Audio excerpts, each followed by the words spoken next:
विशेषण और क्रिया विशेषण पदों के परिचय में अंतर समझिए, ध्यान से सुने।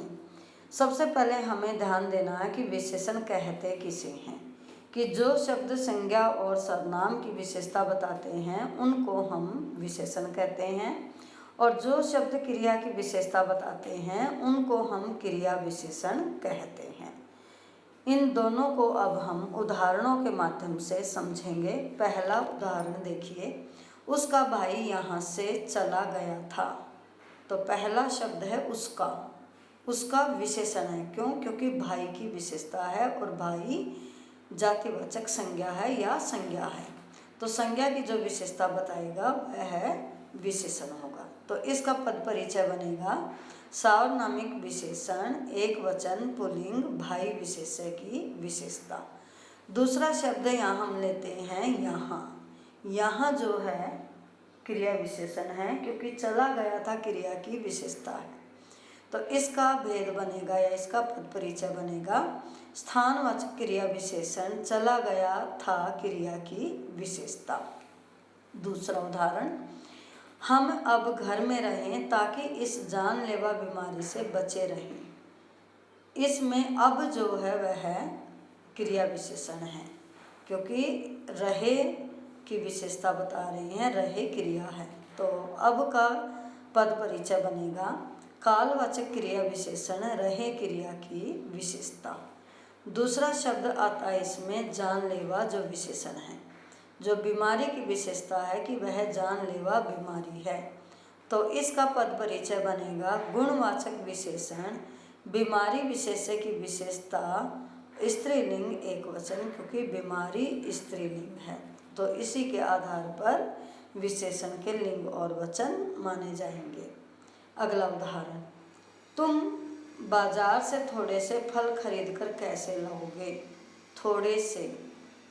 थोड़े से विशेषता है फल की और फल संज्ञा है, तो इसलिए थोड़े से विशेषण बनेगा और भेद बनेगा विशेषण का परिमाणवाचक विशेषण। तो इसका पद परिचय बनेगा परिमाणवाचक विशेषण, फल विशेष्य की विशेषता, पुल्लिंग एक वचन, क्योंकि फल जो है पुल्लिंग है, तो इसी आधार पर इसके पद परिचय हमने देना है। दूसरा शब्द इसमें है कैसे।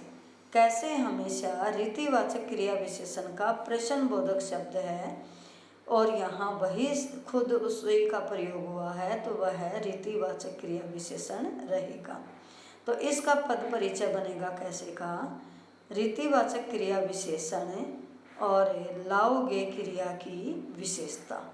अगला उदाहरण है, वह कम खाता था पर अपना कार्य कर लेता था। कम खाता था, कम विशेषता है खाता था है क्रिया, तो कम हो जाएगा क्रिया विशेषण, और भेद हो जाएगा क्योंकि मात्रा का बोध पता चल रहा है, तो परिमाणवाचक क्रिया विशेषण, क्योंकि खाता जो है क्रिया है। तो कम का पद परिचय बनेगा परिमाणवाचक क्रिया विशेषण, खाता था क्रिया की विशेषता। दूसरा शब्द इसमें है अपना। तो अपना क्योंकि सर्वनाम है और कार्य संज्ञा है, संज्ञा से पहले सर्वनाम का प्रयोग हुआ है और वह भी विशेषण के रूप में प्रयोग हुआ है, क्योंकि कार्य की विशेषता है कि वह अपना कार्य है। तो इसलिए अपना का पद परिचय बनेगा सार्वनामिक विशेषण, कार्य विशेष्य की विशेषता और एक वचन पुल्लिंग।